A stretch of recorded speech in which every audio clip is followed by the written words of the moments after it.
오늘은 되게 재밌는 책을 하나 소개해 드리려고 그래요. 소설 같은 거 읽어본 지 얼마나 되셨어요? 꽤 오래되지 않았나요? 어떤 소설이 마지막이었을까요? 저는 한 몇 년 전에 했던 것 같은데 소설책을 읽은 지 벌써 이제 꽤 되는 것 같아요. 막 일이 바쁘다 보니까. 그래서 사실 제가 요즘에 여러분에게 북드라마에서 소개시켜 드렸던 책들이 대부분 다 어떤 미래를 준비하기 위한 거라든지 자기 개발에 관련된 책이라든지 아니면은 새로운 트렌드에 관련된 책도 했고요. 경제 경영 서적 뭐 이런 것들을 여러분에게 많이 소개해 드렸었어요.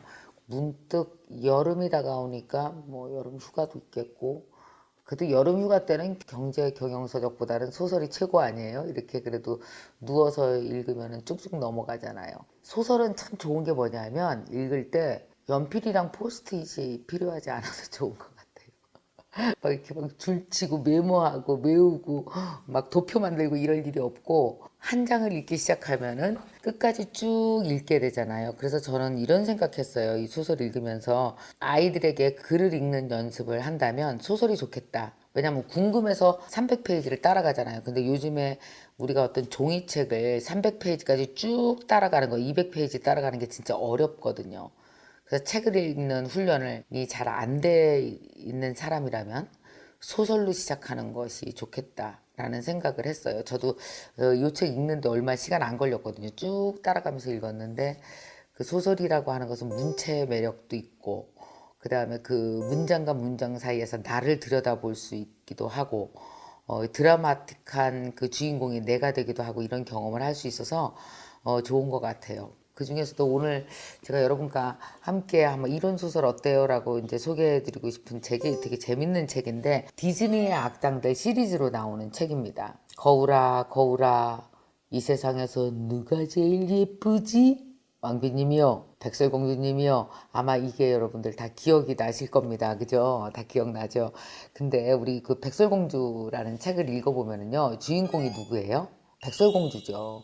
그래서 백설공주의 관점에서 쓴 거입니다.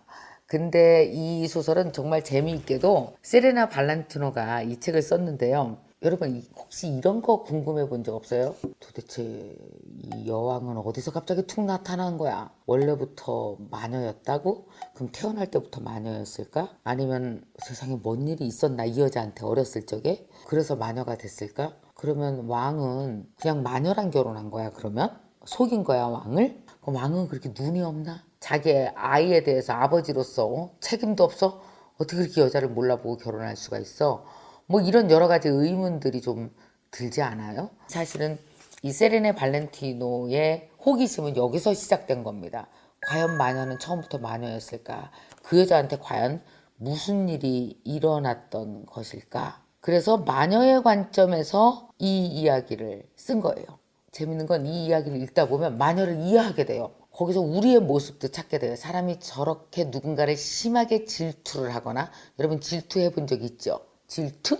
누군가를 질투해 본 적이 아마 있을 거예요. 아니면은 꼭 미워하지 않아도 되는데 미워하는 쪽으로 몰고 가서 그 프레임에서 미워하는 프레임에서 그 사람을 보신 적은 없습니까? 이런 식으로 우리가 인간에게 있는 마음이잖아요. 좀 사악하고 분노하고 누구 미워하고 질투하고 하는 마음이 있는데 그것이 걷잡을 수 없이 꼬리를 물게 되면 내가 원하지 않는 어떤 인간의 모습으로 내가 변질될 수도 있겠구나. 그래서 정말 인간다운 면에서 여왕의 관점에서 이 이야기를 썼고 그래서 정말 뭐랄까 무지 재밌었어요. 그러면서 또 되게 이 출판사에서 나온 책이 또 재밌는 것들이 많은데 한편 이런 것도 있어요. 여기 보면은 뭐지? 나는 이거에 이어서 바로 읽어보고 싶은 책이 또 하나가 뭐가 있었냐면 이것도 있어요. 저주받은 야수. 야수 되게 잘생겼을 것 같지 않아요? 우리가 아는 것 이외에 어떤 일이 있었길래 야수가 됐을까? 그 야수의 모습 속에 감춰진 그 지극한 연민. 이게 또 되게 궁금하지 않아요? 그 관점에서 쓴 책은 또 어떤 책일까 되게 궁금해지기도 했습니다. 제가 여러분에게 오늘은 재밌는 옛날 이야기를 하나 들려드리겠습니다. 옛날 옛적 어느 마을에 왕이 살고 있었어요. 왕과 왕비는 너무나 행복하게 살았습니다. 그러나 왕비는 병이 들어 일찍 죽게 되었지요. 그들 사이에는 백설공주가 태어났어요. 여러분 이거 다 외웠죠? 피부는 눈보다 희고 뭐 눈은 영롱하고 입술은 마치 앵두보다 더 붉은 뭐 이런 문체로 쓰여 있습니다. 자, 공주 이야기는 우리가 너무나 많이 들었잖아요. 우리 어른의 입장에서 여왕을 따라가 봅시다. 자, 이 여왕은 거울을 만드는 장인의 딸로 태어났습니다. 근데 어찌된 일일까요? 이 거울을 만드는 이 장인은 그렇게 자기 딸을 미워했습니다.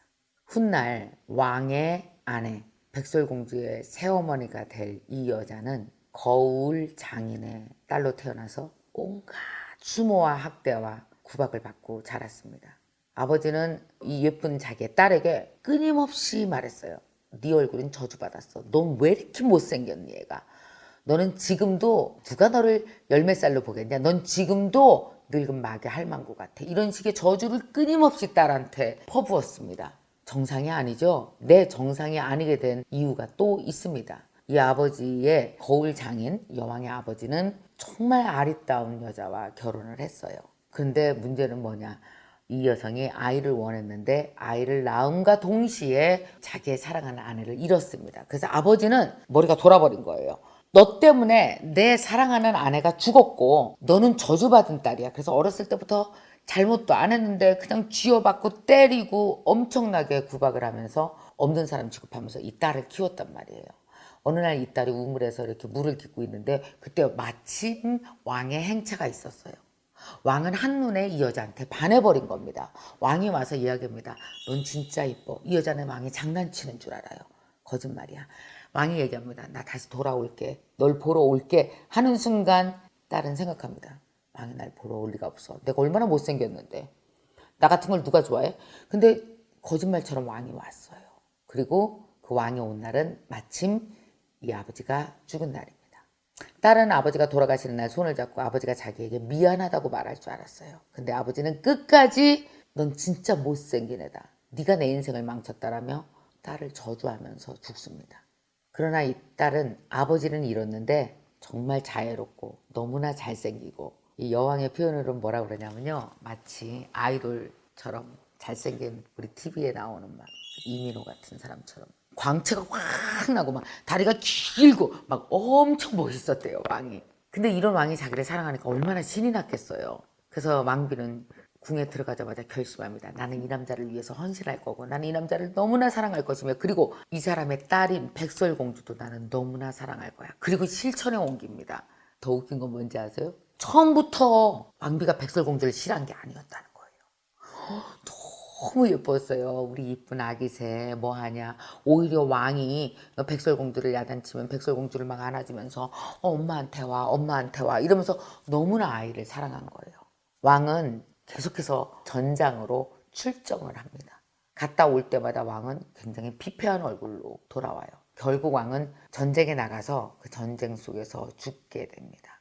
그런데 그때 왕이 결혼하면서 왕비에게 준 선물이 있습니다. 아버지에게 그런 학대를 받았는지 몰랐어요. 왕비에게 자기 딴에는 결혼 선물로 장인의 거울, 그 아버지가 거울을 만드는 어마어마한 유명한 사람이었거든요. 이 왕은 알 리가 없잖아요.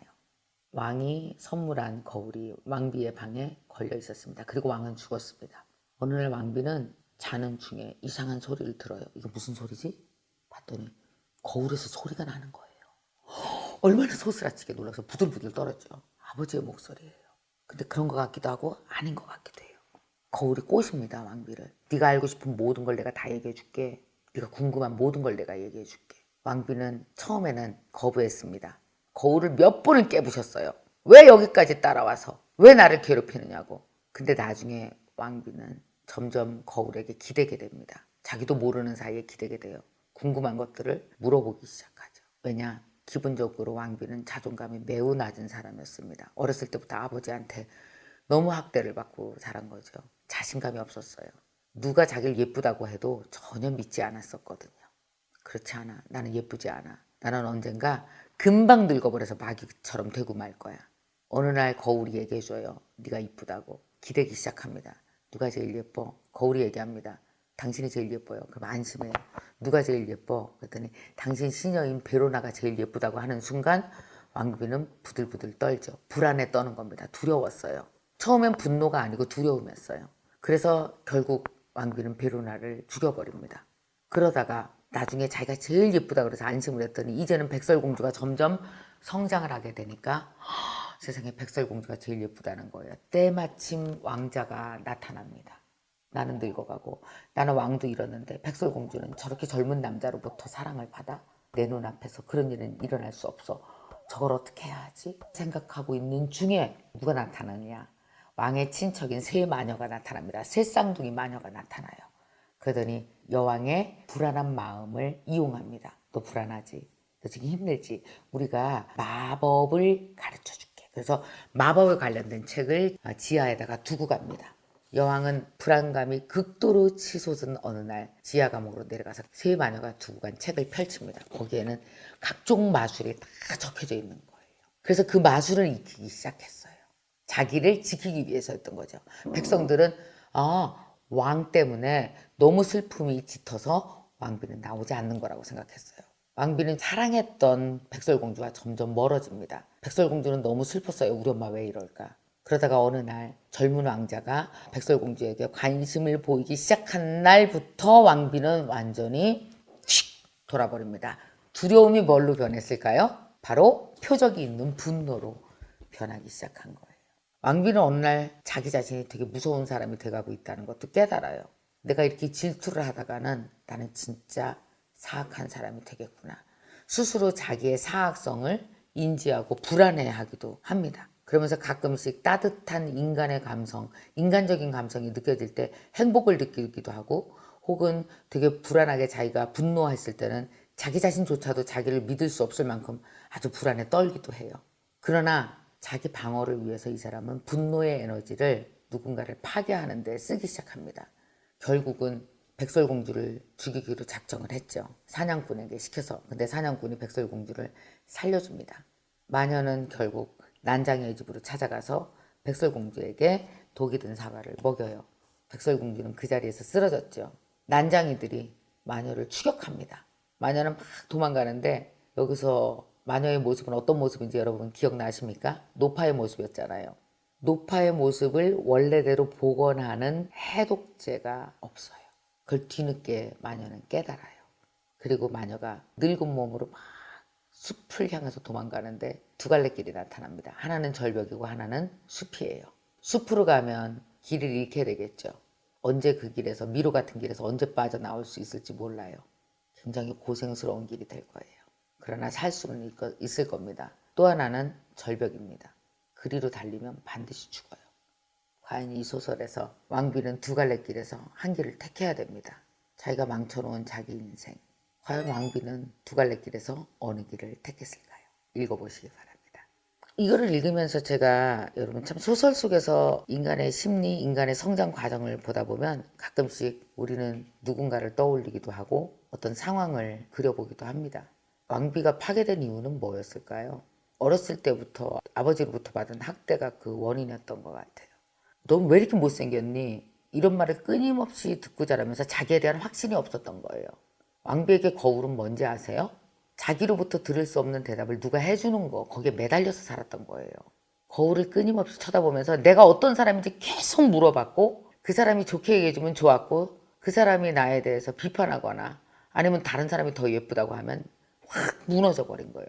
무너져 버린 자기 자신을 일으키기 위해서 다른 사람의 희생양을 삼고 자기의 분노를 다른 사람을 해치는 데 쓰게 된 거죠. 사람에게 있어서 제일 큰 문제는 남의 판단에 의해서 사는 것 같아요. 누군가로부터 반드시 인정받아야 되고 그냥 내가 예쁘면 되는 건데 남이 예쁘다고 말해줘야만 거기에 매달려 사는 거죠. 이게 자존감이 낮은 사람들의 특징입니다. 저는 그래서 이런 생각했어요. 아니다. 세상에는 넌 예쁘지 않아 라고 말하는 부모만 있는 게 아닌데 넌 착하지 않아. 못된 애야. 이것도 있고요. 넌 똑똑하지 않아. 넌 왜 이렇게 공부를 못하니? 너는 왜 이렇게 쓸데없이 착하기만 해갖고 남한테 늘 당하고 사니? 뭐 이런 식으로 멀쩡한 아이를 부모가 이렇게 끌어내리는 부모가 있어요. 그러면 아이는 어떤지 아십니까? 이거를 한 십몇 년을 당하면 아이는 나는 괜찮은 사람이고 나는 이쁘고 나는 이만하면 공부 잘하고 나는 이만하면 착하고 이런 식으로 자기를 데리고 살아가는 정상적인 마음까지 올라오는데 일생을 다 쓸 수도 있습니다. 어찌 보면 여왕은 두 가지였을 것 같아요. 아버지로부터의 희생양이라고도 볼 수 있고요. 또 하나는 아버지가 자기를 그렇게 대했을지라도 그걸 끊어내고 어른의 삶을 살아야 되는데 아이의 삶을 산 거죠. 그래서 아버지가 자기한테 한 거랑 똑같이 자기도 백설공주한테 하게 됐던 거예요. 처음부터 나쁜 사람이 있는 게 아니라 누군가로부터 비틀려진 인생이 있을 수 있구나. 그러나 비틀려졌다고 해서 다 비틀리게 사는 건 아닐 수 있었을 텐데 왜 좀 더 다른 용기 있는 선택을 하지 못했을까? 결국 왕비는 이 소설의 맨 마지막 지점에 가서 무엇인가 자신만의 선택을 합니다. 여러분이 이 소설을 읽으시면 그 선택이 뭔지 아실 수 있을 것 같고요. 한번 재밌게 소설을 따라가 보세요. 이 소설을 따라서 읽다 보면 많은 사람이 머릿속에 떠올려질 것이고 여러분도 자신의 모습도 떠올릴 수가 있을 겁니다. 소설을 읽는 재미가 뭐라고요? 첫 페이지 시작하면 끝날 때까지 못 멈추는 거. 그래서 글을 읽는 재미, 책장을 넘기는 재미가 쓱쓱쓱쓱 끝까지 한 번 잡고 쭉 읽는 기분 좋아지는 경험을 여러분이 디즈니 악당들의 사악한 여왕의 관점에서 백설공주를 쓴 어른들의 소설입니다. 이걸 읽으면서 여러분 소설 읽는 재미에 한번 푹 빠져보셨으면 좋겠습니다. 푹 액션! 거울에게 묻습니다. 거울아 거울아 이 세상에서 누가 제일 예쁘니? 이걸 거울한테 물어볼 게 아니라 거울 보면서 나 이만하면 예뻐 이렇게 했으면 깔끔하게 됐을 걸 그걸 못한 거잖아요. 여러분 혹시 스스로 나에게 어떤 주문을 거는 자존감 언어가 있으십니까? 너 이만하면 괜찮아? 아니면은 넌 잘할 수 있어? 아니면 또 아니면 누가 하니? 이런 식의 어떤 거울한테 듣는 게 아니고요. 내가 나 자신에게 말해주는 나를 살리는 자존감 언어 같은 게 여러분한테 있을 것 같아요. 이 소설을 읽다 보면은 그런 말 하나를 꼭 하면서 살아야겠다라는 생각이 드실 텐데 여러분 그런 말이 어떤 게 있는지 써주시기 바랍니다.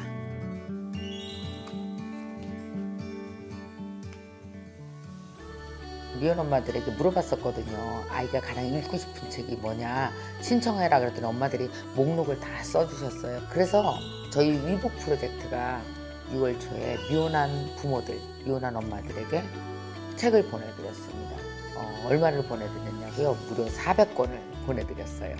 그래서 저희가 사실은 미혼 엄마들에게 물어봤었거든요. 아이가 가장 읽고 싶은 책이 뭐냐. 한 가정에 5권에서 7권의 책을 다 보내드렸거든요.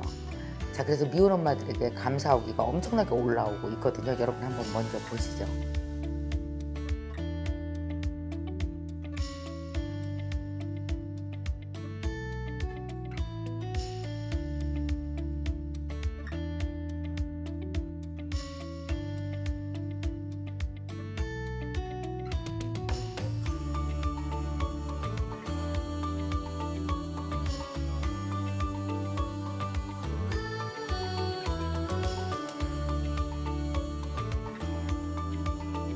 위북 프로젝트에 여러분이 보내주신 뜨거운 관심 덕분에 저희가 이렇게 미혼한 가정에게 책을 보내드릴 수 있었고요. 또 아이들이 너무 좋아한다니까 저도 진짜 너무나 기분이 좋습니다. 자, 여러분 이렇게 도와주신 출판사분들도 감사드리고요. 그리고 항상 뜨겁게 응원해주시는 우리 김미경TV의 구독자 여러분 정말 감사합니다.